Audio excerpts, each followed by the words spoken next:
Be'ezras Hashem, with Hashem's help, we begin today another set of halachot. Hilchos Nezirus, the laws of being a Nazir. A Nazir, the word Nazir literally means to separate, and it refers to a specific type of vow. When a person says, I'm going to be a Nazir, I want to separate myself from worldly things, so the Torah says three things have to happen, and that's what we're going to be focused on. First of all, he has to grow his hair long. Second of all, he cannot eat anything that comes from grapes. No grapes, no wine, no raisins, no grape seeds, no grape peels, nothing. And thirdly, he cannot touch a corpse, a dead body. And that's his way of separating from worldly matters. And these halachot are going to be dedicated to the intricate laws of the Nazir. So the Rambam begins like he always does by giving us the list of the 613 mitzvahs, which mitzvahs are going to be discussed in this set of laws. So the Rambam says, Yesh bichlalan eser mitzvahs. There are 10 mitzvahs included in this set of laws. Shtei mitzvahs aseh, u'shmeina mitzvahs leis aseh, 2 positive mitzvahs, 2 negative mitzvahs, v'zehu pratan, and these are their details. Aleph, sheyegadel ha-nazir pera. Number 1, the Nazir needs to grow long hair. Beis shelo yegalach sa'arei kol yemei nizrei. He also may not shave his hair for all the days of his being a Nazir. We're going to see that by default, if a person says, I'm going to be a Nazir, minimum 30 days. However, you can make it as long as you want. You can say 2 months, you can say 2 years, you can say 4 years. So for the entire duration of your Nezirus term, you cannot shave your hair. Gimel, shelo yishta ha-nazir yayin. A Nazir is not allowed to drink wine, v'lo taruves yayin, nor a mixture of wine, v'afilu chaymetz shalahem, even vinegar. Wine that turns into vinegar, since it began as wine, it's also forbidden. Daled shelo yechal anavim lachim. He cannot eat fresh grapes. Hey shelo yechal tzimukim. He may not eat raisins. Vav shelo yechal chartzanim. He may not eat grape seeds. Zayin shelo yechal zagin. He may not eat grape peels, klipot. Ches shelo yikanis lo'ayel hameis. He cannot even go in to the same room as a dead body. Literally, it means he shouldn't go into the tent of a dead body, but we're going to see it basically means you can't be under a shared roof. Tes shelo yitama lemesim. He may not become impure to dead bodies, even if he doesn't go into the same room. A dead body is lying on the street. You can't go over and touch it. Yud sheyegaleach al hakorbanos kesheyashlim nezirusai. When he indeed finishes his term, then he needs to shave his hair and bring special sacrifices. Or if he does become impure in the middle of his term by mistake or even on purpose, if he becomes impure to a dead body, he needs to bring a special series of sacrifices, shave, and start again. The explanation of these mitzvahs is coming in the following 10 chapters, God willing. We're going to be learning the laws of the Nazir. It says the Rambam Perek Risha in chapter 1, Ha-Nezirus hu neder miklal nidrei isar. Becoming a Nazir is one of the vows of prohibition. At the beginning of the last set of laws, the Rambam said, all vows can be divided in 2 categories. One is called Nidrei Isar, vows of prohibition. Second one is called Nidrei Hekdesh, vows of sacrifices. A Nazir, even though in the end of the day you are going to bring sacrifices, the vow is considered to be a vow of prohibition. Shenemar, as it says, here we have the text, Ki yider neder Nazir v'goymer. But if you look in the verse, it says, speak to the Jewish people, Ish o Isha, Ki yafli, if he will speak. That's the name of our book. Book 6 is called Hafla'ah, the book of utterances. If he speaks out, Lindar Neder Nazir, to take a vow, specifically the vow of becoming a Nazir, Lahazir La Hashem, to become separated to God. So that describes the vow itself. The vow is a vow of prohibition. What happens if you make such a vow? First of all, the mitzvah is to grow his hair long. By the way, there's a guy today in Israel who is a Nazir. And this is him. His name is Ohad Turjaman. And he actually grows his hair long. He doesn't touch dead bodies. Doesn't drink any wine. It's fascinating. He has the whole thing, what do you do on Pesach with the 4 cups of wine? It gets complicated. What do you do on Shabbat for Kiddush? So, but this is him. He lives today. He doesn't. Yeah, we'll see. So he knows what he's doing. Yeah, he wrote a book on the Nazir.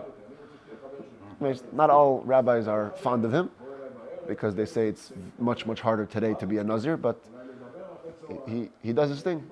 Anyway. Not normal. Huh? Not really normal. Yeah. Actually, as I'm looking at it now, he's in a graveyard here. So I think that he took the type of Nazir vow that allows one to become impure to dead bodies. It's called Nazir Shimshon. We're going to learn about it later. So I should correct that. But anyway, he's a real live Nazir. So the Nazir has 3 obligations. Number 1, he must grow his hair.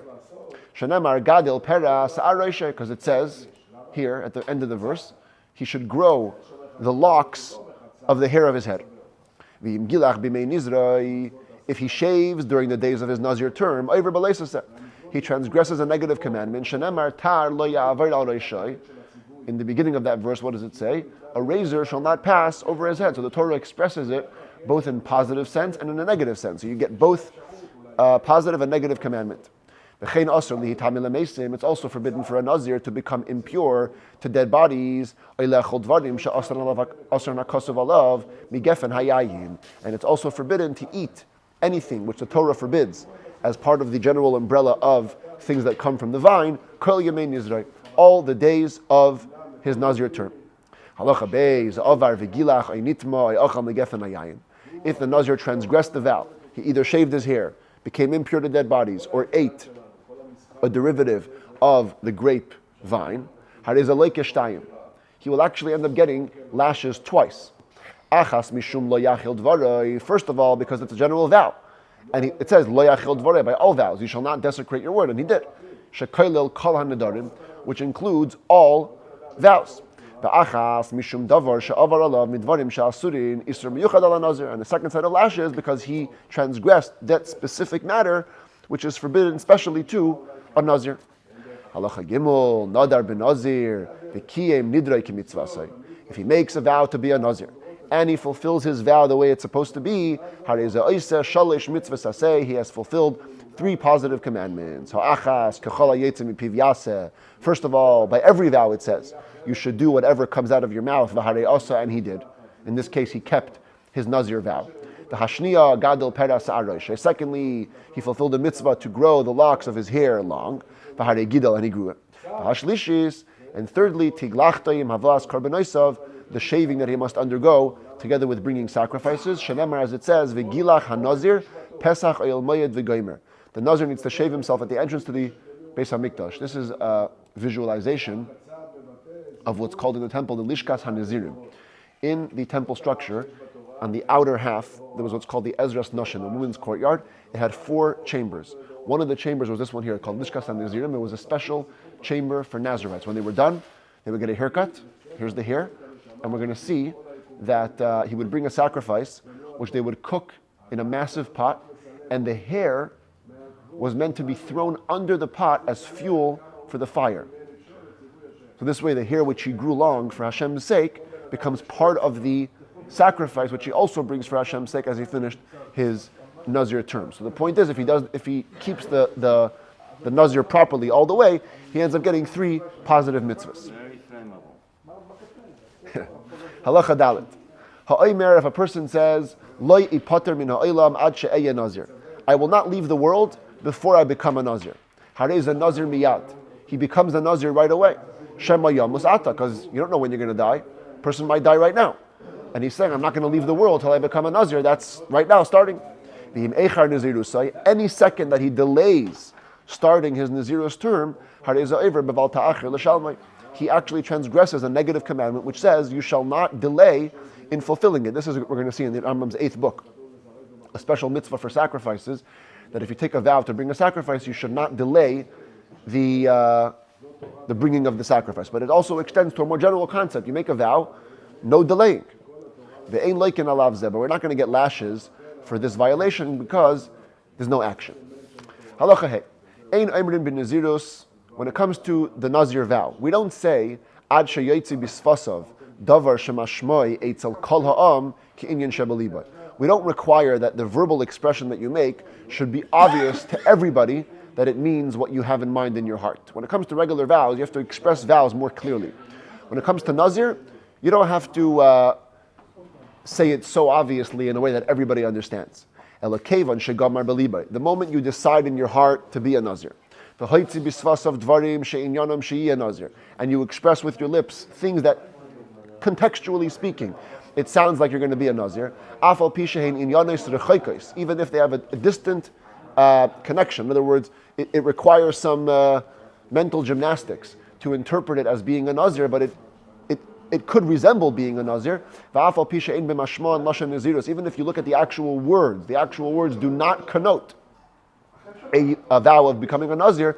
Harehu Nazir, he's still a Nazir, because the context, the spirit of what's going on, does sound like he's going to become a Nazir.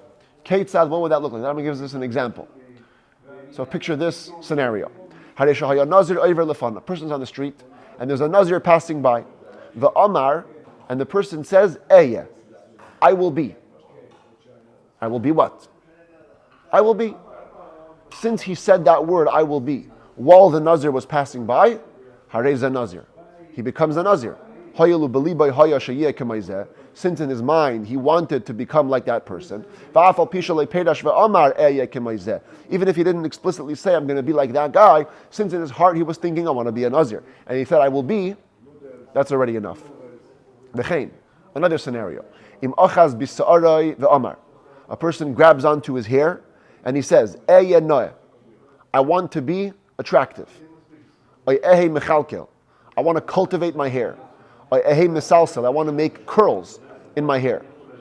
Basically, I want to grow my hair long, which basically means a Nazir. Or he said it in the present tense. I am one who creates locks in his hair. I am one who cultivates his hair. Or I take upon myself to grow the locks of my hair. Nazir, in all these cases, even though they didn't mention the word Nazir, but the context is he wants to become a Nazir, and therefore he is a Nazir.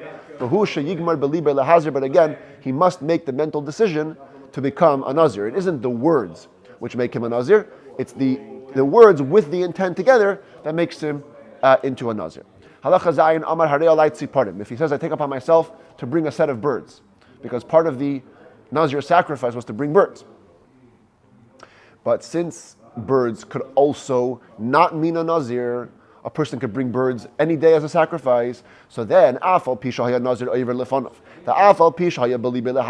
a Nazir was passing by, and even if in his heart he wanted to become a Nazir, in this case he's not a Nazir, and it's as though he didn't say anything with his mouth. Because here the connection is too far for us to interpret it as being a Nazir vow. Halacha ches kol kinuyei Nezirus. Any dyslexic nicknames for Nazir are like a Nazir. The Rambam told us in the laws of vows and the laws of oaths that there were cities where people were a little bit inarticulate. They didn't know how to talk properly.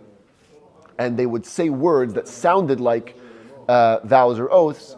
And that's what they meant. But it was basically as a result of dyslexia. Nevertheless, it's considered to be a valid vow. And the same thing applies for Nazir. Keitzad, what would that mean? Inarticulate regions. Where they change around words, they mispronounce them. The Amar Sham, and in that city he said, Hareini Nazik, Naziach, Paziach. These are words that somehow from Nazir became Nazik, or Naziach, and then the Nun turned into a Pei. The point is, everybody knows when you say these words, it means Nazir. Even though you aren't saying the word Nazir, Hareza Nazir, you become a Nazir. Halacha tes ha'omer, somebody says, Hareini Nazir min hachartzanim bilvad, I mean hazagim bilvad. So in the list of mitzvahs before this halacha started, we saw that there's a whole bunch of prohibitions. You can't eat grape seeds, you can't eat grape peels, you can't eat regular grapes, you can't eat raisins, all the different types. So what if a guy just says, I want to go on a diet from only one of these things. I want to be a Nazir only from seeds or from peels.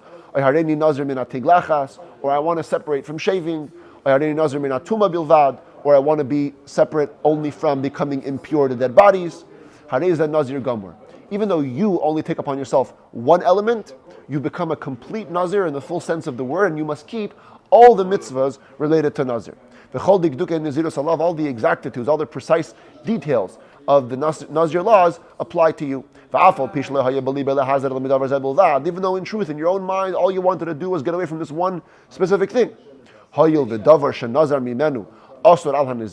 Since the thing you picked is forbidden to any regular Nazir, you become a complete Nazir. But let's say you picked something which has nothing to do with a regular Nazir. If somebody would say, Hareini Nazir min agregres, I min adzvela v'chayetze behen, I want to be separate from dried figs or from caked figs. Now, caked figs and dried figs have nothing to do with a Nazir. Even though he used the word Nazir, Hareza Asr Bahen ve'ene Nazir. He has to stay away from those things, whatever he said, but he doesn't become a Torah level Nazir having to grow his hair and all that stuff. Halacha Yud Aleph. Mazgulei kois shel yayin. Somebody pours you a cup of wine, v'nasnu le'lishtois, and they gave him to drink. V'amar hareini Nazir mimenu. And he says, I'm a Nazir from drinking the cup. Hareza Nazir Gamur. He becomes a complete Nazir.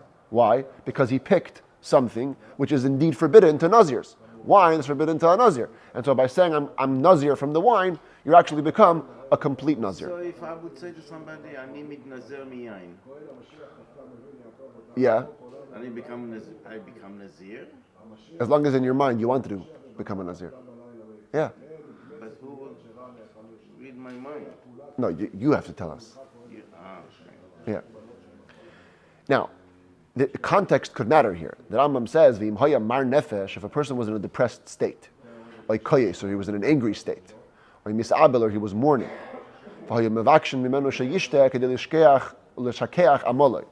and someone's trying to offer you a cup of wine to drink to forget your sorrow. And in response, the guy says, no, I'm a Nazir from that wine. I don't want to drink this wine. So here, the scenario tells you that he had no intention of becoming a Nazir. He was in some kind of mental state, trying to get him out of it. So he's pushing back. He's only forbidden to have that cup. He's not a Nazir. Because it's clear that the guy only wanted not to drink this cup. Similarly, if a person who was drunk, he's tipsy, and they give him another cup to make him, like they say, unter den Tisch in Yiddish, go under the table. Last night was Purim. Yeah, that's what happened to some people. They're drinking all day, and someone comes, gives them another cup of wine. Here, take it, have another one. Va'amar, and the guy realizes where this is going. So he says, Hareza Nazir mimenu. I'm a Nazir. No more wine for me today. I had enough. One day was enough. Hareza Asr ba'isei akais bilvad ve'en nechayav ben Nezirus. So again, we go after context, and he's only forbidden to have that one cup. He doesn't become obligated to keep the whole Nazir thing. All he meant was that I don't want you to get me totally drunk, so I'm not going to drink more. But if he's already drunk, like Lot was drunk, that's an expression because Lot, he was so unaware that he was able to cohabit with his daughters. So a person who becomes so drunk, he's totally unaware, ein dvar of klum, his words mean nothing. He's not liable for any transgression which he transgresses. Once a Jew reaches a state of total intoxication like Lot, he's not considered to be mentally stable. He's like a shaita. And so he's exempt from basically all mitzvahs. It doesn't make him exempt from like interpersonal things. You can't damage somebody's stuff and say, I'm exempt. But any avera between him and God is not going to be meaningful. Therefore, any vows that he makes with regards to Nazir, we don't take it seriously at all because it has no meaning. Halacha Yud Gimel Ha'omer Hareini Nazir al Menas she'ayashay seyayin and mitam elamesim and megaleach sari. I'm going to be a Nazir, but on my terms.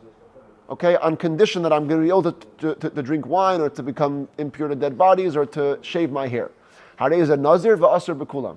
So, like we've seen a couple times already in the Rambam, your words work and your conditions don't. Harei is a Nazir v'asr b'kulam. He becomes a Nazir, but he's forbidden for everything. Because he made a stipulation over something which is clear in the Torah. Anybody who makes a condition against Torah's explicit instruction, the condition is invalid. It's like if a husband goes into a marriage, that's what we had it the first time. Husband goes into a marriage and says, you know what, I'm getting married on condition I don't have to support you with food. No, you can't do that. It's in the Torah. It says, you can't take away her food. Same thing over here. You can't say, I'm going to be a Nazir without following the Torah's instructions. And from here we learn a general rule. The Rebbe would always talk about this, with different sects within Judaism. That's how they do it. They go, I'm going to be Jewish, but I'm going to do it on my terms. You can't do something which has a clear manual on your own terms. Yiddishkeit has to be on Hashem's terms. Halacha Yudalid, Nadar ben Nazir, a person made a vow to be a Nazir. The Omar, and then he says, you know what? I honestly didn't know. I didn't know that part of the instructions is you can't drink wine or become impure or shave. Had I been aware of that, I wouldn't have made the vow to begin with. Too bad, he's a Nazir and he's liable. It's like you came late to the party, you didn't know the instructions, that's too bad, you're in the game now. He at least knew that one of them is forbidden. And we already explained, even